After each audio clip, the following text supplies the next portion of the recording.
प्रणाम मित्रों। कुलदीप भगत online classes में पुनः स्वागत है आपका। देखिए, मौर्योत्तर काल चल रहा है। मौर्योत्तर काल के अंदर अपन ने हिंद यवन शासकों की बात करी थी, शकों की बात करी थी, पहलव की बात करी थी, कुषाणों की बात करी थी। उसके बाद में अपन ने शकों की बात करी। आज अपन बात करेंगे शुंगों की बात कर ली थी। शुंगों के बाद में आज जो अपनी बात है वो है सातवाहन वंश की। तो देखिए, सातवाहन वंश के संदर्भ में अपन बात करते हैं। क्या क्या इंपॉर्टेंट बात होंगी। सातवाहन वंश, सातवाहन वंश से बड़े इंपॉर्टेंट क्वेश्चन बनते हैं इतिहास की दृष्टि से। तो देखिए कौन कौन से क्वेश्चन हैं यह बनेंगे सातवाहन वंश के अंदर। अपन चर्चा करते हैं सातवाहन वंश की। तो देखिए, सातवाहन वंश है, इसमें अपन देखेंगे तो सबसे पहले तो इनके जो स्रोत हैं सातवाहन वंश के वो देख लेते हैं। स्रोतों में देखेंगे उत्पत्ति, उत्पत्ति व निवास स्थान। उत्पत्ति व निवास स्थान की बात करेंगे। उत्पत्ति व निवास स्थान है, देखिए पुराणों, इनमें इनकी जाति भी आ जाती है। पुराणों में इनको आंध्रवृत्य, आंध्रवृत्य तथा आंध्र आंध्र जातीय, आंध्रवृत्य तथा आंध्र जातीय कहा गया है। आंध्रवृत्य तथा आंध्र जातीय कहा गया है पुराणों में इनको। और कृष्णा और गोदावरी के आसपास का क्षेत्र इनका, कृष्णा व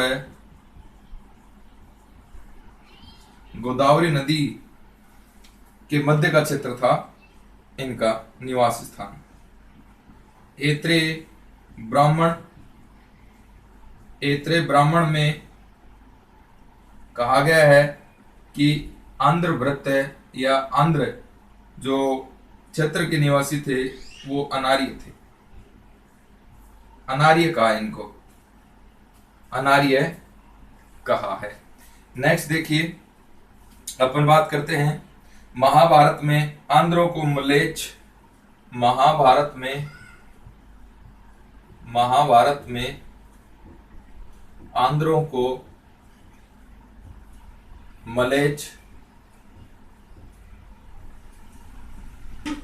आंध्रों को मलेच्छ तथा मनुस्मृति में, मनुस्मृति के अंदर, मनुस्मृति में इन्हें वर्ण संकर एवं अंत्यज कहा। नेक्स्ट है गौतमी पुत्र सातकर्णी, गौतमी पुत्र सातकर्णी को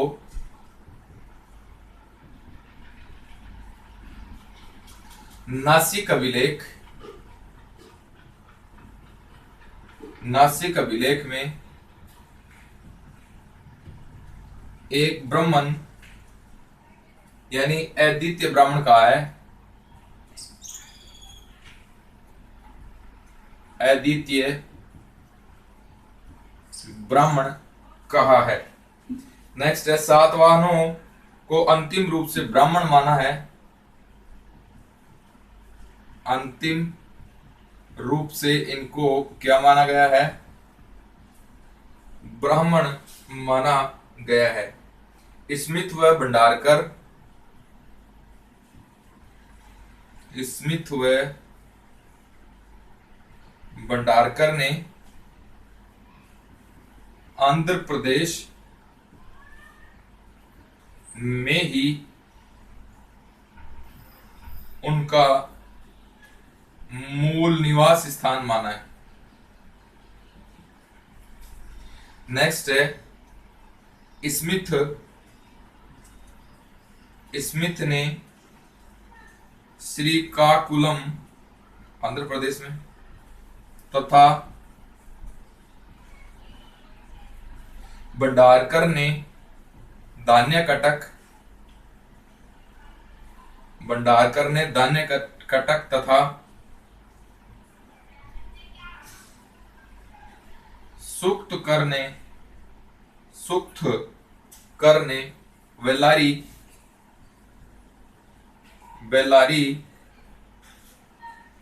यानी मैसूर है, मैसूर में इनका मूल निवास स्थान माना है।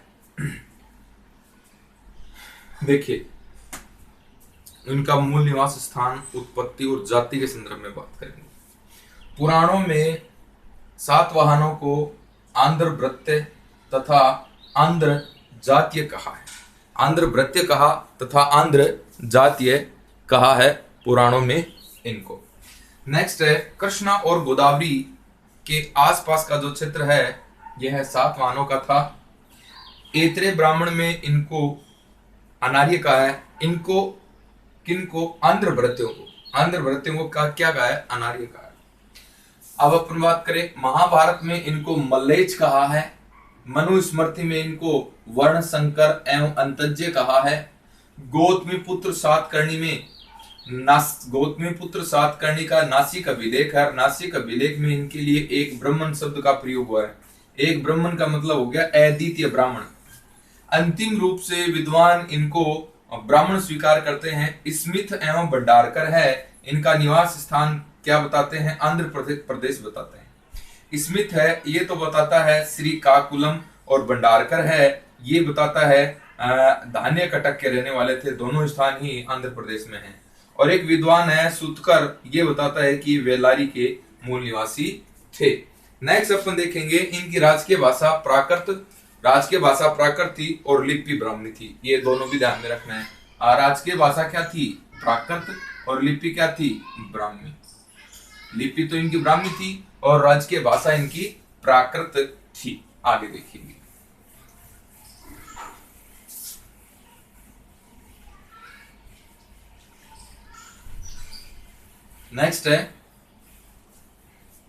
नेक्स्ट अपन बात करें तो देखेंगे आप, अब सातकर्णी के बारे में बात कर ले। सातकर्णी प्रथम, राजनीतिक व्यवस्था देख लें इनकी।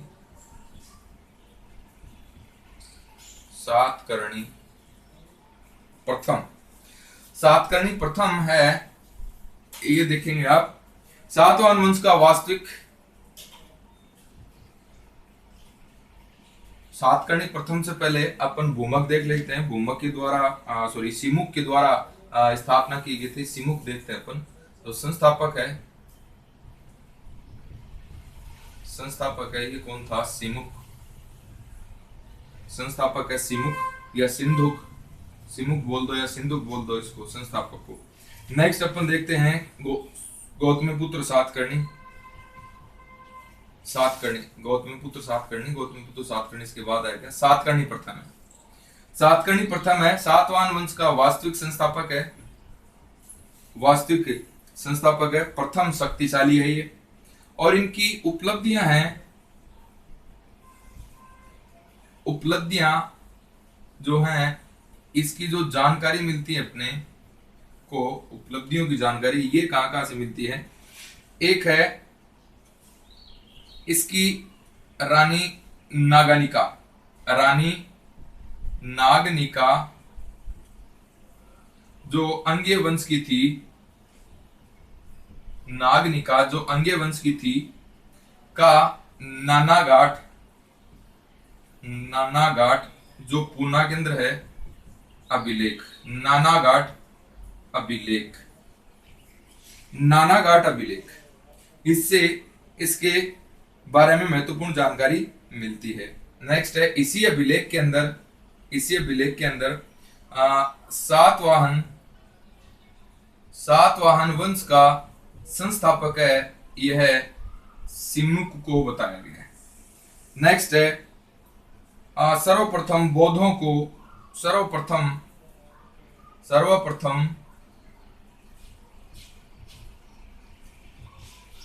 बौद्ध धर्म के भिक्षुओं को भूमि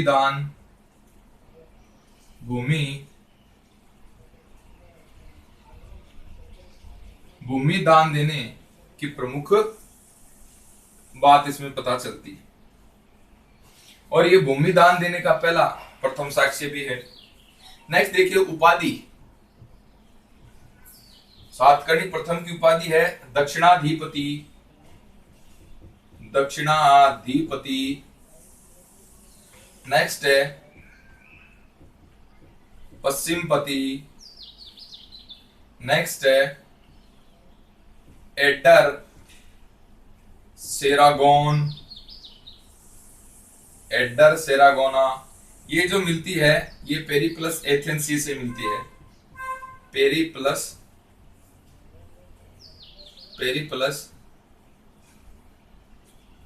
नामक ग्रंथ है ना, उसमें। नेक्स्ट है अप्रतिहत चक्र। ये भी इसकी उपाधि है।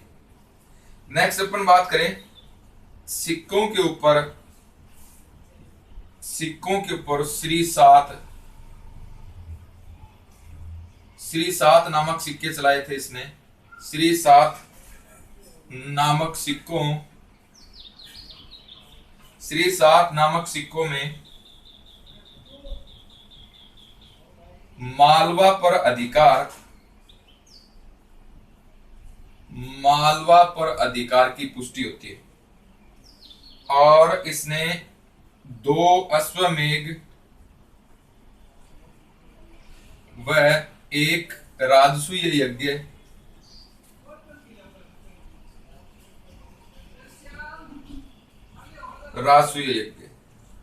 नेक्स्ट है मालव श्रेणी की गोल मुद्रा भी इसने चलाई थी।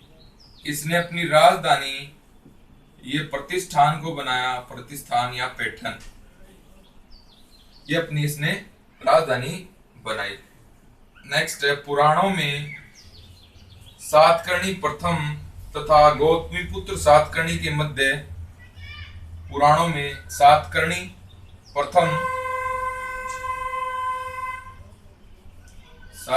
प्रथम तथा गौतमीपुत्र सातकर्णी के मध्य 10 से 19 राजाओं की जानकारी मिलती है, जिसके अंदर 3 प्रमुख राजा थे, और उन 3 प्रमुख राजाओं में हाल का नाम मिलता है। और इस युग को अंध युग कहते हैं। इस युग को क्या कहते हैं? अंध युग कहा जाता है। देखिए अपन चर्चा करें इसके ऊपर, क्या क्या इसमें इंपॉर्टेंट बात है। देखिए साहब, सातवाहन वंश है, इसकी जाति और उत्पत्ति के बारे में बात करें। संस्थापक कौन है साहब? शिमुख है सातवाहन वंश का संस्थापक। सातकर्णी प्रथम वास्तविक संस्थापक है। इसकी उपलब्धियों की जानकारी, इसकी रानी थी नागानिका, जिसका अभिलेख है नासिक में नानाघाट पुना अभिलेख के नाम से जाना जाता है। यह नागानिका अंगे वंश की राजकुमारी थी। सातवाहन वंश का संस्थापक है यह इसी यानी नागानिका अभिलेख के अंदर या नानाघाट अभिलेख के अंदर सातवाहन वंश का संस्थापक इसको बताया गया, शिमुख को बताया गया। सर्वप्रथम बौद्ध धर्म के अनुयायियों को या बौद्ध धर्म के भिक्षुओं को भूमि दान देने का साक्ष्य है। ये कौन से अभिलेख के अंदर है? नानाघाट या नासिक अभिलेख के अंदर है। बहुत अच्छी बात है। भारत में सर्वप्रथम भूमि दान देने की प्रक्रिया कौन से वंश ने शुरू की थी? सातवाहन वंश ने। और ये अभिलेख के प्रमाण कौन सा है? नानाघाट अभिलेख नागानिका का नासिक से मिलता है। आगे देखिए उपाधि की बात करें अपन, तो उपाधि इसने कौन कौन सी धारण करी? दक्षिणापति, पश्चिमपति, एडर सोरगोना। ये पेरिप्लस नामक ग्रंथ से इसकी उपाधि के बारे में पता चलता है। अप्रतिहत चक्र। सिक्कों पर श्री सात नामक सिक्के इसने चलाए। ये इसके मालवा विजय के क्या हैं? पुष्टि करते हैं ये सिक्के। नेक्स्ट है इसने 2 अश्वमेघ यज्ञ किए, 1 राजसूय यज्ञ किया। इसने मालव श्रेणी के गोल सिक्के चलाए। राजधानी इसकी प्रतिष्ठान थी। पुराणों के अंदर सातकर्णी प्रथम तथा गौतमीपुत्र सातकर्णी के मध्य 10 से 19 राजाओं का जिक्र किया गया है। और इनकी कुछ विशेष जानकारियां नहीं मिलती, इसी कारण इस युग को अंध युग के नाम से भी जानते हैं। और 10 से 19 राजाओं के मध्य प्रमुख राजा का नाम आता है, उसका नाम है हाल। तो देखिए हाल के बारे में बात करते। हाल प्रमुख राजा था हाल, इसके बारे में देखिए साहब, हाल के बारे में अपन बात करें। हाल हाल देखिए स्वयं जो था यह बहुत बड़ा कवि था, स्वयं विद्वानों का आश्रयदाता था, विद्वानों का आश्रयदाता था, ये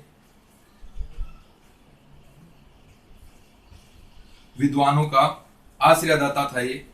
नेक्स्ट अपन बात करें, इसकी कुछ रचनाएं हैं और रचना देखिए, इंपॉर्टेंट रचना इसकी, रचना का नाम है गाथा सप्तशती। गाथा सप्तशती ये इसकी रचना है। ये गाथा सप्तशती है, यह है प्राकृत भाषा की है और इसकी जो शैली है, इसकी शैली ये है पैशाची। शैली कौन सी है? पैशाची। नेक्स्ट है और विद्वान देखें, और प्रमुख विद्वान थे कौन कौन से? एक तो है सर्ववर्मन, ये है कातंत्र लेखक है कातंत्र का, सर्ववर्मन है। और ये जो सर्ववर्मन की कातंत्र है संस्कृत में। नेक्स्ट देखिए और विद्वान है यहाँ पर का सर्ववर्मन के बाद में गुणाढ़ है, और जो गुणाढ़ है इसकी पुस्तक है वृहत कथा। ये वृहत कथा है, ये प्राकृत भाषा में है, प्राकृत भाषा के अंदर है। अब अपन बात करते हैं गौतमी पुत्र सातकर्णी, जो इंपोर्टेंट शासक था। 106 से 130 ईस्वी इसका कार्यकाल। देखें सब, नेक्स्ट अपन बात करते हैं तो देखेंगे सातवाहन वंश का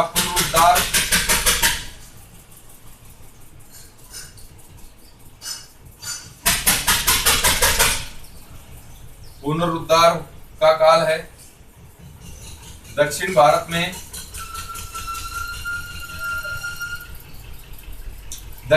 में वैदिक धर्म की पुनर्स्थापना।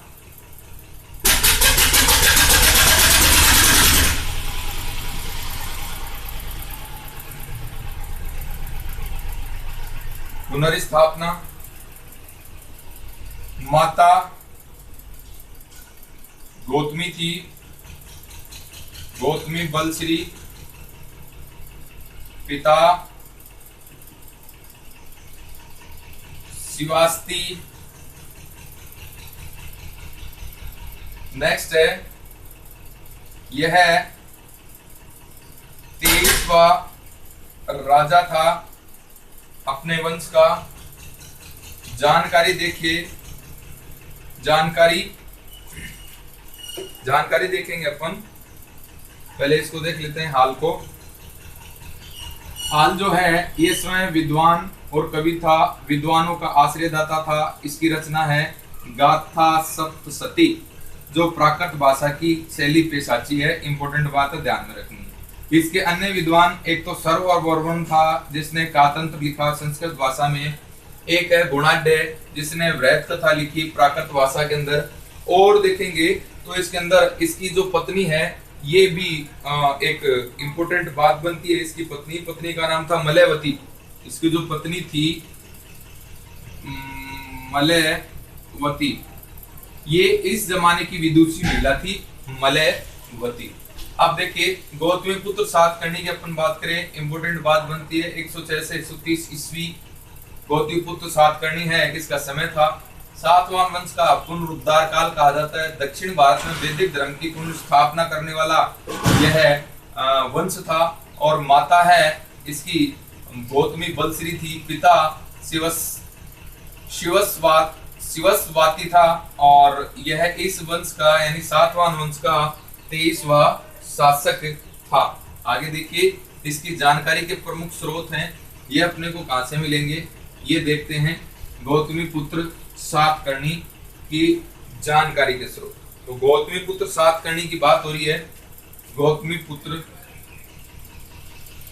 गौतमीपुत्र सातकर्णी, इसके जानकारी के स्रोत देखते हैं।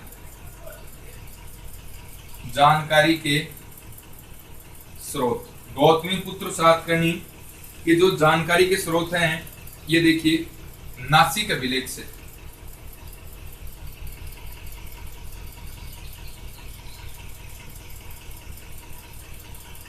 नासिक अभिलेख से, नासिक अभिलेख से क्या क्या इंपॉर्टेंट जानकारी मिलती है, ये देखिए। नासिक अभिलेख, नासिक अभिलेख में देखिए तो इसको आगम निलय कहा गया है।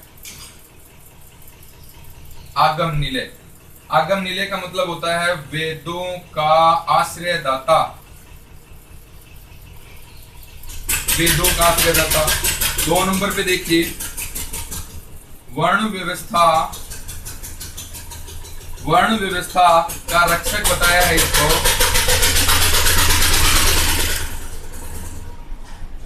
यानी वर्ण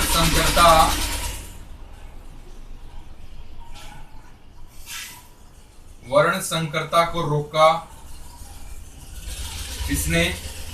इसको द्विजावर कुल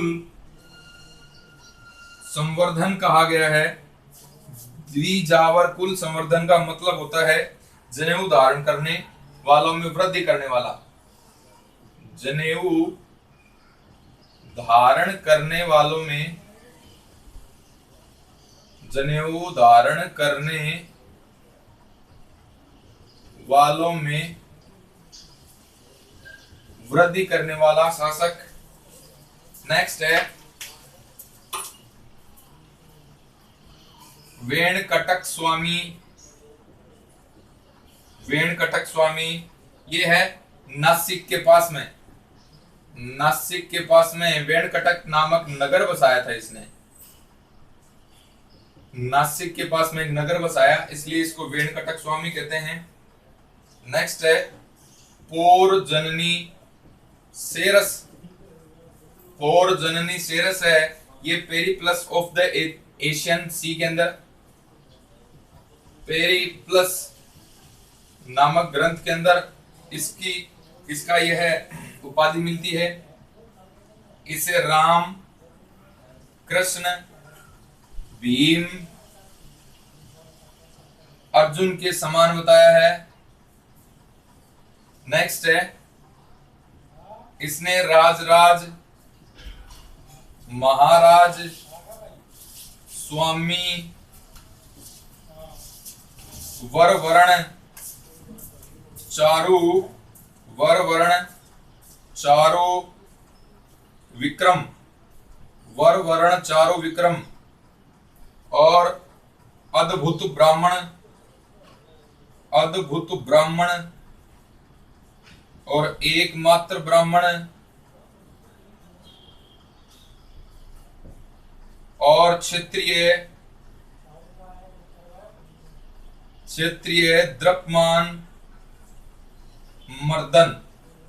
क्षत्रिय द्रव्यमान मर्दन जो है, इसको ये प्रमुख जानकारियां हैं, ये आपकी नासिक अभिलेख से मिलती है। किसके बारे में? गौतमीपुत्र सातकर्णी के बारे में।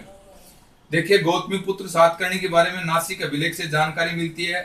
इसको इस अभिलेख के अंदर आगम निलय कहा गया है, यानी वेदों का आश्रयदाता। वर्ण व्यवस्था का रक्षक कहा गया है, इसने वर्ण संकरता को रोका था। नेक्स्ट है द्विजावर कुल संवर्धन कहा गया है। द्विजावर कुल संवर्धन का मतलब होता है जनेऊ धारण करने वालों में वृद्धि करने वाला। वेणकटक स्वामी, इसने नासिक के पास में वेणकटक नामक नगर बसाया, इसलिए वेणकटक स्वामी कहा गया। पौरजननी सेरस कहा गया इसको, यानी पेरिप्लस नामक ग्रंथ के अंदर इसको पौरजननी सेरस कहा गया। नेक्स्ट है राम कृष्ण भीम अर्जुन के समान इसको बताया गया है। इसने राजराज महाराज स्वामी और वर वर्ण चारों विक्रम अद्भुत ब्राह्मण एकमात्र ब्राह्मण क्षत्रियों का मान मर्दप या क्षेत्रीय द्रप मान मर्दन करने वाले की क्या करी, ये उपाधि है, ये धारण करी इसने। नेक्स्ट देखिए आगे, ये जानकारी हो गई नासिक अभिलेख से गौतमीपुत्र सातकर्णी के बारे में।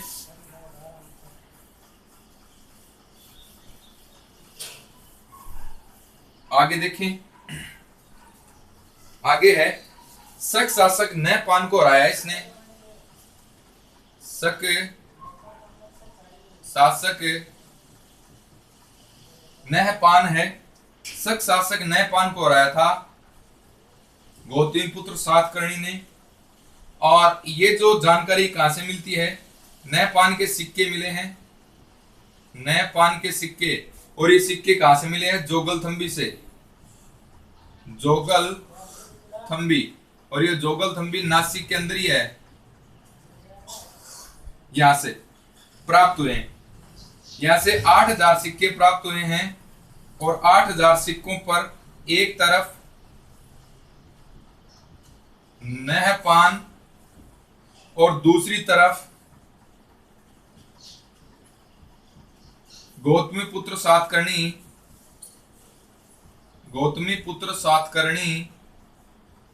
की प्रतिमा का उल्लेख किया गया है या उत्कीर्ण की गई है।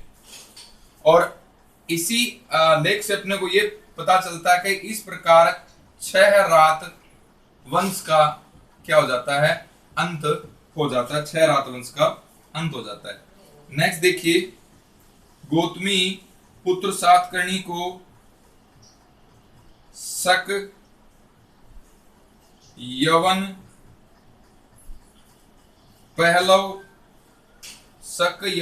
पहलव निषूदन कहा गया है। निषूदन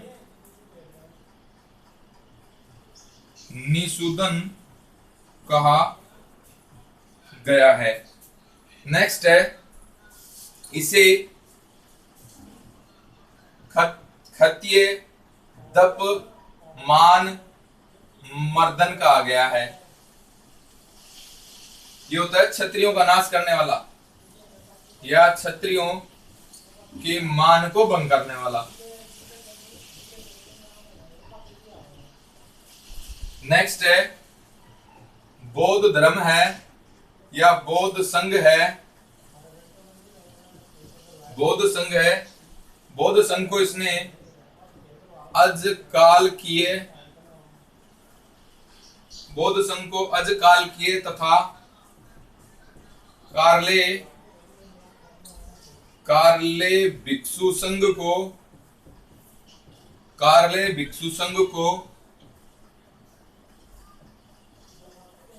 करजक नामक गांव है यह दान दिए। नेक्स्ट अपन बात करते हैं अभिलेखों में इसे त्रिसमुद्र तोय पिता वाहन, यानी इसके घोड़े हैं, इसके घोड़े तीनों समुद्रों का पानी पीते हैं। नेक्स्ट देखिए, इसके बाद में वशिष्ठ पुत्र पुलमावी की बात करेंगे। देखिए, गौतमी पुत्र सातकर्णी की बात करें, ये जो क्वेश्चन है यह बहुत बार एग्जाम में पूछा जाता है कि गौतमी पुत्र सातकर्णी है, इसकी नहपान के ऊपर विजय, इसका प्रमाण कहां से मिलता है, तो कहां से मिलता है, जोगलथंबी के मुद्रा भंडार से मिलता है। जोगलथंबी नासिक के अंदर एक जगह है, यहाँ पर नहपान के सिक्के मिले हैं 8000 के आसपास। इन सिक्कों के एक तरफ नहपान और दूसरी तरफ गौतमीपुत्र सातकर्णी का चित्र अंकित है। इससे पता चलता है कि गौतमीपुत्र सातकर्णी ने किसको हराया था, 6 रात वंश के नहपान को हराया था। और इसी के साथ में नए पान वंश का क्या हो जाता है, अंत हो जाता है, यानी 6 रातवंश का अंत हो जाता है, जिसके शासक नए पान होते हैं। गौतमीपुत्र सातकर्णी को शक, यवन, पहलव, निषूदन कहा गया है। ये जो क्वेश्चन है यह आरपीएससी कॉलेज लेक्चरर भर्ती के अंदर पूछा गया क्वेश्चन है कि सात वंश के कौन से शासक को शक, यवन, पहलव, निषूदन कहा गया है। यानी गौतमीपुत्र सातकर्णी ने शकों का, यवनों का, पहलवों को क्या किया था, नाश किया था, इसलिए शक, यवन, पहलव, निषूदन कहा गया इसको। गौतमीपुत्र सातकर्णी को ही क्षत्रिय दर्प मान मर्दन कहा गया है। क्षत्रिय दर्प मान मर्दन यानी क्षत्रियों का मान भंग करने वाला। नेक्स्ट है बौद्ध संघ को इसने अज काल किए गांव दान दिया, और कारले भिक्षु संघ को इसने करजक गांव है ये दान दिया। दोनों इंपोर्टेंट क्वेश्चन है ये भी। नेक्स्ट अपन बात करते हैं अभिलेखों में। गौतमीपुत्र सातकर्णी को त्रिसमुद्र तोय पिता के नाम से भी जानते हैं, यानी इनके जो घोड़े हैं यह 3 समुद्रों का पानी पिया करते थे, यानी इसकी जो लंबी दूरी की विजयों का वर्णन यह अभिलेख करता है त्रिसमुद्र तोय पिता के नाम से। अब है आगे देखिए पुलमावी की अपन बात करेंगे। वशिष्ठी पुत्र पुलमावी, वशिष्ठी पुत्र पुलवामी की बात करें अपन तो क्या क्या इसके अंदर बातें बनेगी वशिष्ठी पुत्र पुलवामी के अंदर, देखिए सब। वशिष्ठी पुत्र पुलवामी, वशिष्ठी पुत्र पुलवामी है 130 से 154 ईस्वी में इसका शासन काल रहता है। पुराणों में इसे पुलोमा पुरोमणि कहा गया, पुलोमा पुरोमणि कहा गया पुराणों में। माता का नाम वशिष्ठी था, माता का नाम है वशिष्ठी, राजधानी पैठन है या प्रतिष्ठान है। नेक्स्ट है पुलमावी, पुलवामी है इसने कार्दमक यानी शक वंशी शासकों में सस्टन व रुद्रदामन के समकालीन था। सस्टन व रुद्रदामन की यह समकालीन था। नेक्स्ट है रुद्रदामन ने इसको 2 बार हराया था। रुद्रदामन ने इसको 2 बार हराया। यह प्रमाण कहां से मिलता है, गिरनार या जूनागढ़ अभिलेख से। निकट संबंधी होने के कारण छोड़ देता है रुद्रदामन इसको। नेक्स्ट है नासिक अभिलेख में इसे, नासिक अभिलेख में इसको दक्षिणापथेश्वर कहा गया। दक्षिणापथेश्वर कहा गया। 2 पतवार वाली नाव के चित्र वाले सिक्के इसने चलवाए। नेक्स्ट है नवनगर की स्थापना करी इसने नवनगर की। नेक्स्ट है और नवनगर स्वामी की उपाधि धारण करी। उपाधि है नवनगर स्वामी की इसने उपाधि धारण करी। इसके काल में अमरावती स्तूप को बढ़ाया गया। चारों ओर इसके वेस्टनी लगाई गई यानी रेलिंग लगाई गई। नेक्स्ट है पुलवामी का अभिलेख, आंध्र प्रदेश में पुलवामी का अभिलेख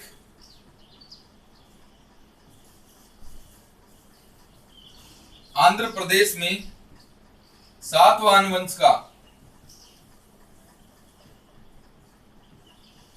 पाया जाने वाला सबसे प्राचीन अभिलेख है।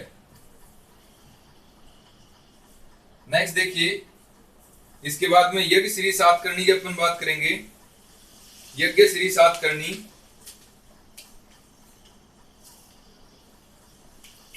देखिए भी वशिष्ठ पुत्र पुलवामी की अपन बात करते हैं। 130 से 154 ईस्वी इसका शासनकाल था। इसे पुराणों में पुलोमा पुरोमणि कहा गया है। ये क्वेश्चन आरपीएससी राजस्थान के अंदर पूछा गया है टीचर भर्ती के अंदर कि पुलोमा पुराणों में किसे कहा गया है, तो सातवर्णी 4 राजाओं के नाम दे दिए गए थे, उसमें किसको कहा गया है, वशिष्ठ पुत्र पुलवामी को कहा गया है। माता का नाम क्या था, वशिष्ठी। राजधानी पैठन। प्रतिष्ठान कार्दमक या शक वंश के शासक सस्टन व रुद्रदामन के समकालीन थे। रुद्रदामन को 2 बार हराया था, रुद्रदामन ने इसको 2 बार हराया था और इसकी पुष्टि किसमें होती है, गिरनार अभिलेख में होती है। और निकट संबंधी होने के कारण रुद्रदामन ने इसको छोड़ दिया था। नासिक अभिलेख में इसको दक्षिणा पथेश्वर कहा गया है। 2 पतवार वाली नावों के सिक्के हैं, ये इसके अंदर इसके शासनकाल के प्रमुख जानकारी देते हैं, यानी व्यापार प्रमुख था इसका शासनकाल। तो ये भी इंपोर्टेंट क्वेश्चन बनता है और यह भी एसएसटी सेकंड ग्रेड के अंदर पूछा गया क्वेश्चन है कि 2 पतवार वाले नाव के सिक्के हैं, ये कौन से शासक से संबंधित हैं। नेक्स्ट अपन बात करते हैं, इसने नवनगर की स्थापना करी और एक उपाधि धारण करी, नवनगर स्वामी। इसके काल में अमरावती स्तूप को बढ़ाया गया और इसके चारों ओर वेस्टनी यानी रेलिंग लगाई गई। पुलवामी जो है, इसका पुलवामी अभिलेख आंध्र प्रदेश में सातवाहन वंश का पाया जाने वाला सबसे प्राचीन अभिलेख है। इंपोर्टेंट क्वेश्चन है ये भी कि सातवाहन वंश का सबसे प्राचीन अभिलेख कहां से प्राप्त होता है, आंध्र प्रदेश से। और किसका प्राप्त होता है, वशिष्ठी पुत्र पुलवामी का प्राप्त होता है। आगे देखिए,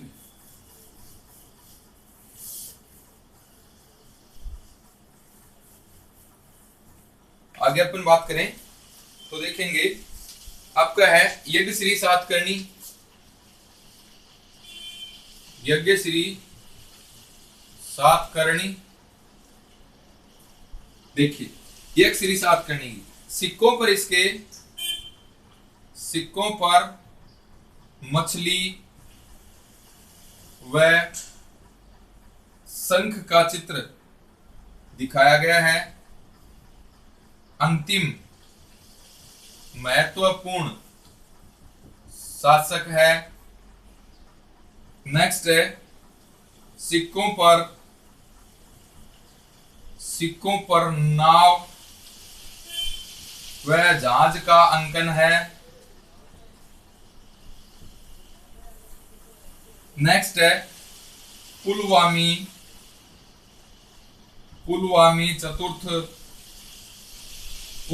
चतुर्थ है, इस वंश का अंतिम शासक है। इसके बाद ये साम्राज्य कई भागों में बंट जाता है। तो देखिए किस प्रकार से ये कई भागों में बंटता है। तो देखिए अपन चर्चा करते हैं, कई भागों में बंट जाता है। पश्चिमी महाराष्ट्र, नेक्स्ट है नागपुर,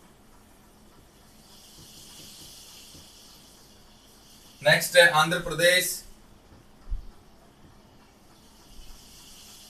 नेक्स्ट है कर्नाटक, नेक्स्ट है तमिलनाडु। देखिए महाराष्ट्र में कौन सा वंश आता है, आभीर वंश आता है। नेक्स्ट है इसका जो संस्थापक था आभीर वंश का, ये था ईश्वरसेन। नेक्स्ट है इसने 248 से 249 ईस्वी में कलचुरी चेदी संवत चलाई। नेक्स्ट है नागपुर। नागपुर में कौन सा वंश आ गया? वाकाटक वंश आ गया। आंध्र प्रदेश, आंध्र प्रदेश में कौन सा वंश आ गया? इक्ष्वाकु, इक्ष्वाकु वंश है, ये आ गया। और इसका जो संस्थापक था ये था श्री शांतमूल, श्री शांतमूल, ये इसका संस्थापक था। नेक्स्ट है कदम्ब वंश है, कर्नाटक में आ गया। और तमिलनाडु में पल्लव वंश की स्थापना हो जाती है। नेक्स्ट देखेंगे, देखिए सातवां वंश की अपन बात कर रहे हैं। ये श्री सातकर्णी की बात करें, सिक्कों पर मछली व शंख का चित्र है, ये दर्शाया गया। अंतिम महत्वपूर्ण शासक था, इसके सिक्कों पर नाव या जहाज का अंकन होता है, यानी इसका समुद्र व्यापार प्रेम को दर्शाता है। ये पुलवामी चतुर्थ की बात करें, अंतिम महत्वपूर्ण अंतिम शासक था पुलवामी। अंतिम महत्वपूर्ण तो ये था एक श्री सातकर्णी। सातवां वंश का अंतिम शासक पुलवामी चतुर्थ था। पुलवामी चतुर्थ के बाद में सातवां वंश है, ये कई भागों में बट जाता है। पश्चिमी महाराष्ट्र के अंदर कौन सा वंश आ गया? आभीर वंश, जिसका संस्थापक होना है ईश्वर सेन। 248 से 249 ईस्वी में कलचुरी चेदी संवत इसने चलाई। नेक्स्ट है नागपुर। नागपुर में कौन सा आ गया? वाकाटक। आंध्र प्रदेश, आंध्र प्रदेश में कौन आ गया? इक्ष्वाकु। और इक्ष्वाकु वंश का संस्थापक कौन था? श्री शांतमूल। कर्नाटक के अंदर कौन आ जाता है? कदम वंश आ जाता है। और तमिलनाडु के अंदर कौन सा आ जाता है? पल्लव वंश आ जाता है। तो ये बात हो गई सातवां वंश की राजनीतिक व्यवस्था। अब सातवां वंश के अंदर और इम्पोर्टेंट बात है वो और कर लेते हैं अपन। सातवां वंश के अंदर जैसे सामाजिक आर्थिक व्यवस्था है वो और देख लेते हैं सातवानों की। तो देखिए सातवानों के अंदर सामाजिक और आर्थिक व्यवस्था है वो भी अपन देखते हैं। देखिए सबसे पहले शासन व्यवस्था की जानकारी। शासन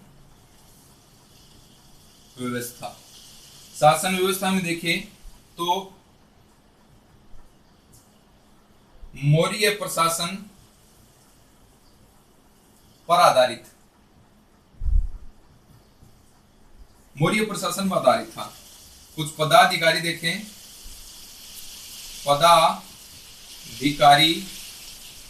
पदाधिकारियों में देखिए, पदाधिकारियों को अमात्य कहा जाता था, अमात्य। और जो राजा के पास रहता था अमात्य राजधानी में, उसे क्या कहते थे? राजा मात्य कहते थे, राजा मात्य उसको कहा जाता था। इसके बाद देखिए तो देखिए भांडागारिक है, अन्य अधिकारी देखिए भांडागारिक है, ये था कोषाध्यक्ष। भांडागारिक कौन था? कोषाध्यक्ष। रज्जुक था राजस्व विभाग को देखने वाला। पनीय गरक, ये था नगरों के अंदर, नगरों में जल का प्रबंध करने वाला। नेक्स्ट देखेंगे कर्मांतिक, कर्मांतिक ये उद्योगों का प्रमुख होता था। नेक्स्ट है गोलमिक, ये सैनिक टुकड़ी,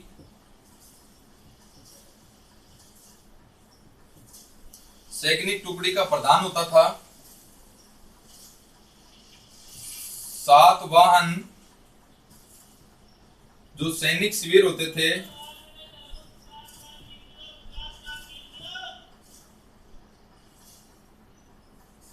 ये है कटक, स्कंधावर, स्कंधावर। नेक्स्ट अपन बात करते हैं तो देखिए भूमि दान देने की प्रथा ये प्रारंभ होती है सातवाहनों के काल में। नेक्स्ट है महिलाओं की स्थिति अच्छी थी इस समय। नेक्स्ट है सातवाहनों के समय बौद्ध धर्म का सर्वाधिक विकास है, यह है दक्षिण में हुआ। नेक्स्ट है सर्वाधिक बौद्ध भिक्षुओं की गुफाओं का निर्माण हुआ इस समय। सर्वाधिक बौद्ध गुफाओं का निर्माण हुआ, बौद्ध गुफाओं का निर्माण है, यह है सातवाहन काल में हुआ। नेक्स्ट है दक्षिण भारत में बौद्ध धर्म के केंद्र, बौद्ध धर्म के जो केंद्र थे ये थे अमरावती और श्रीशैल और नागार्जुनकोंडा। नागार्जुनकोंडा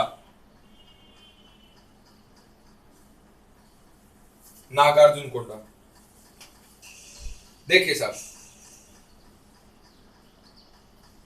राजस्व व्यवस्था की बात कर रहे हैं, सातवाहनों की मौर्य प्रशासन के ऊपर आधारित थी, एक बात।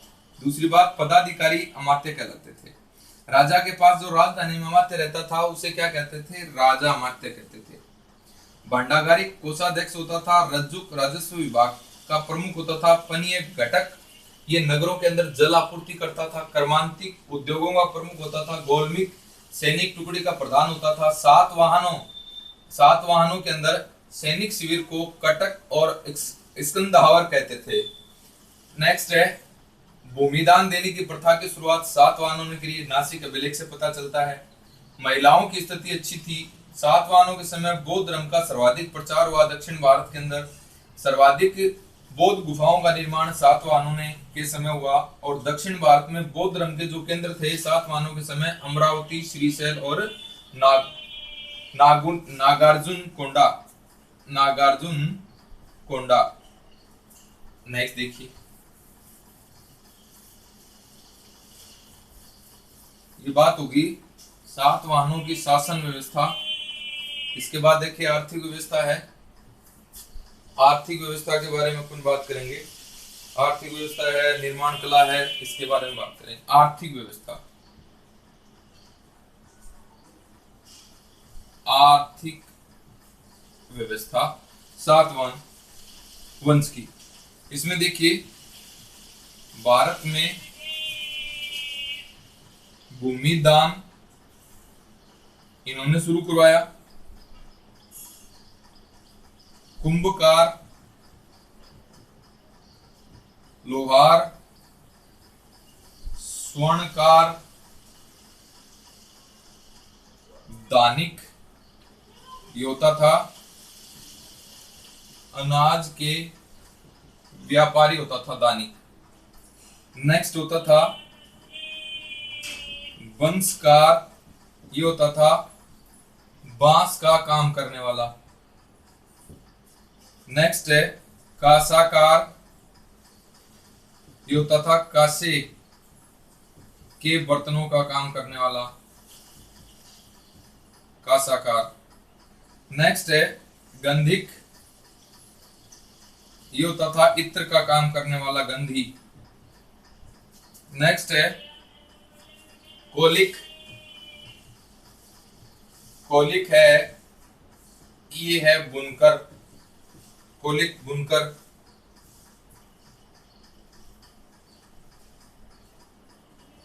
यात्रिक, ये है यांत्रिक, होता था जल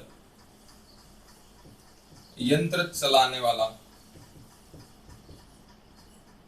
नेक्स्ट है प्रतिष्ठान तथा धान्य कटक।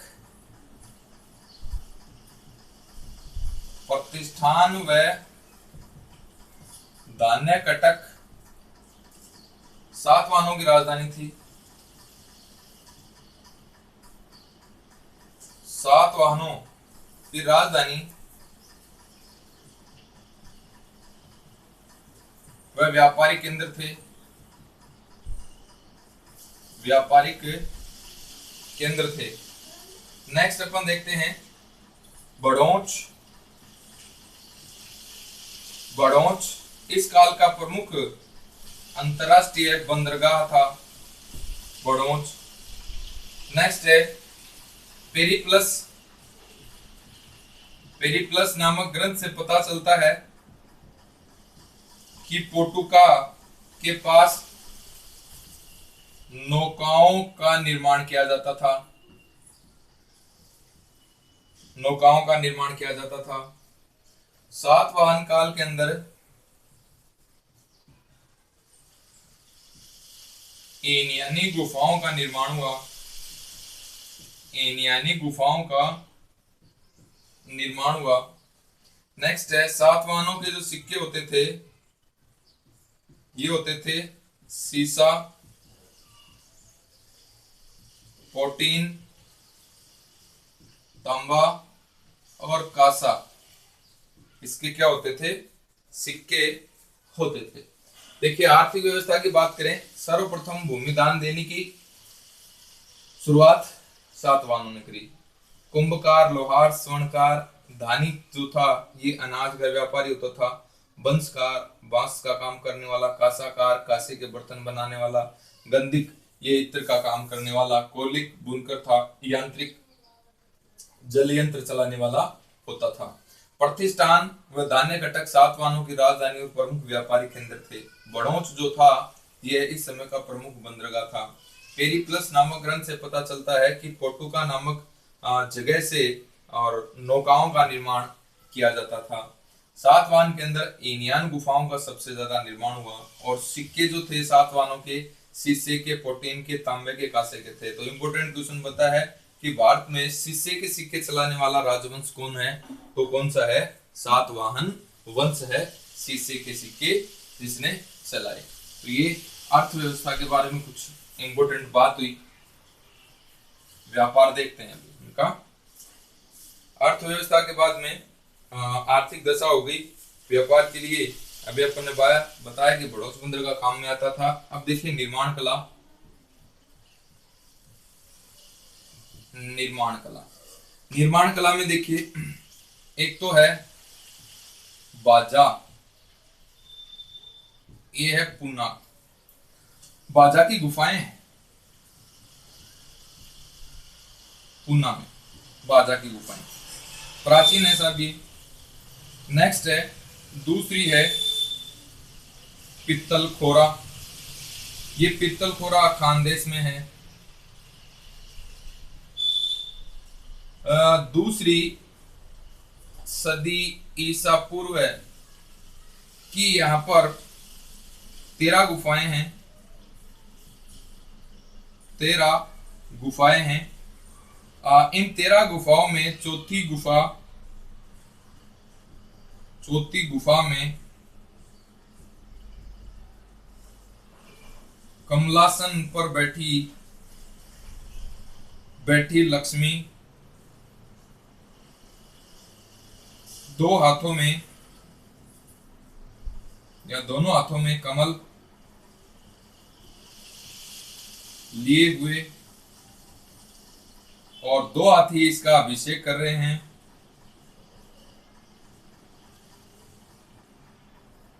अभिषेक कर रहे हैं। ये चित्र अपने को दिखाई देता है कहां से?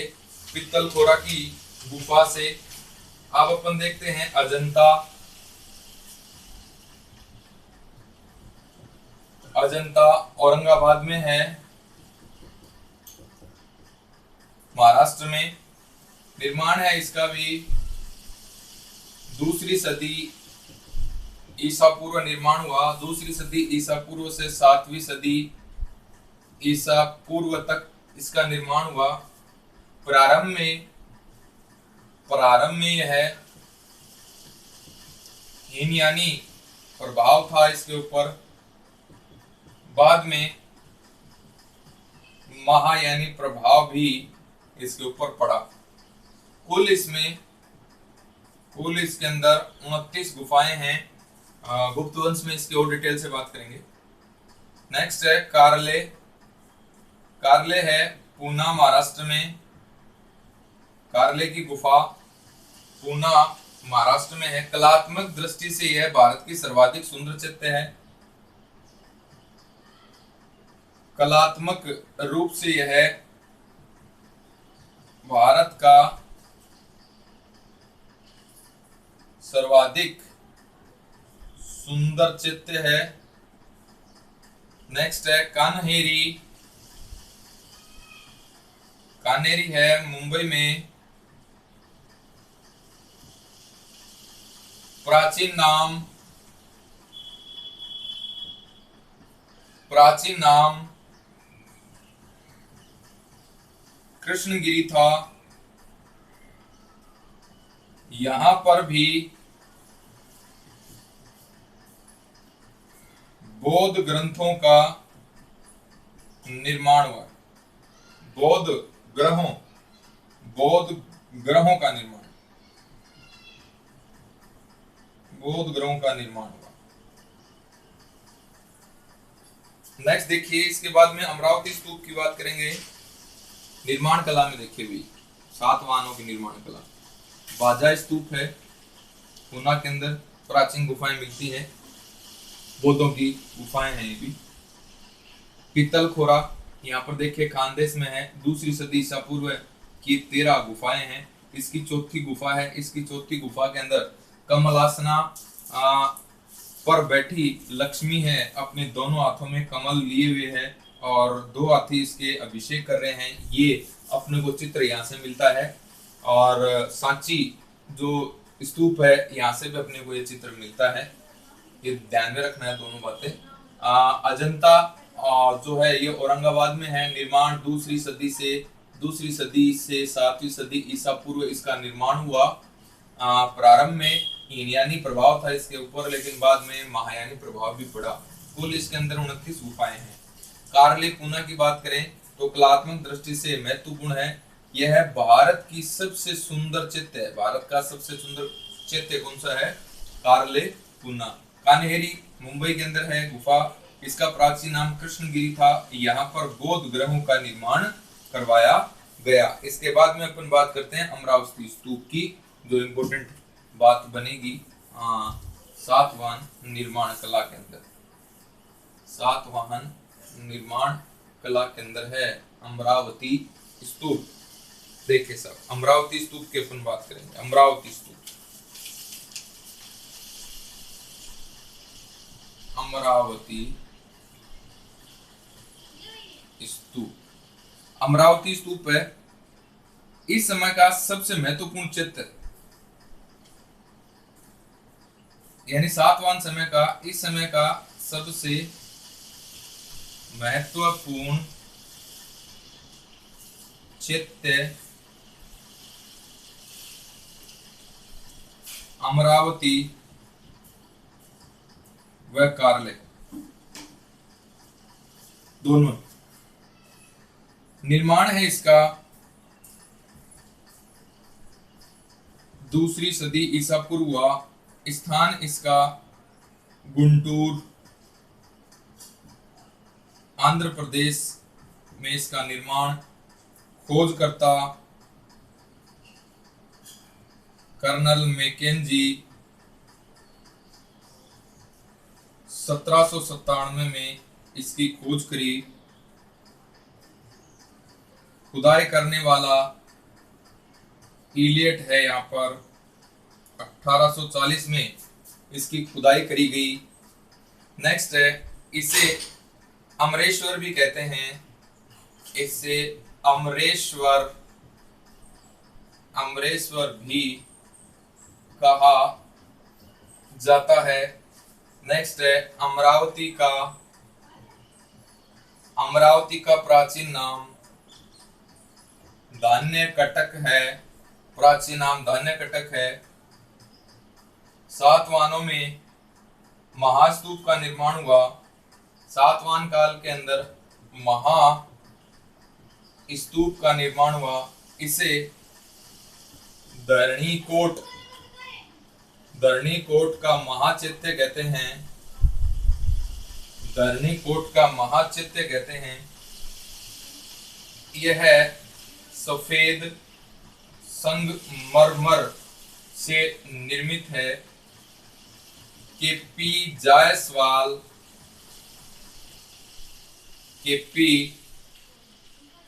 जायसवाल का कथन है इसके बारे में, अमरावती का महास्तूप भारतीय वास्तु की एक महान एवं उज्ज्वलतम कृति है। ये कहता है केपी जायसवाल अमरावती के बारे में। कुमार स्वामी क्या कहता है अमरावती के बारे में, यह भारतीय शिल्प कला का अत्यंत विलासी एवं अति सुंदर पुष्प है। यह है कुमार स्वामी के द्वारा कहा गया। नेक्स्ट एक है यहाँ पर नागार्जुनकोंडा, आंध्र प्रदेश के अंदर ही है। नागार्जुनकोंडा गुंटूर आंध्र प्रदेश में है। सातवाहन के जो उत्तराधिकारी थे, सातवाहनों के उत्तराधिकारी इक्ष्वाकु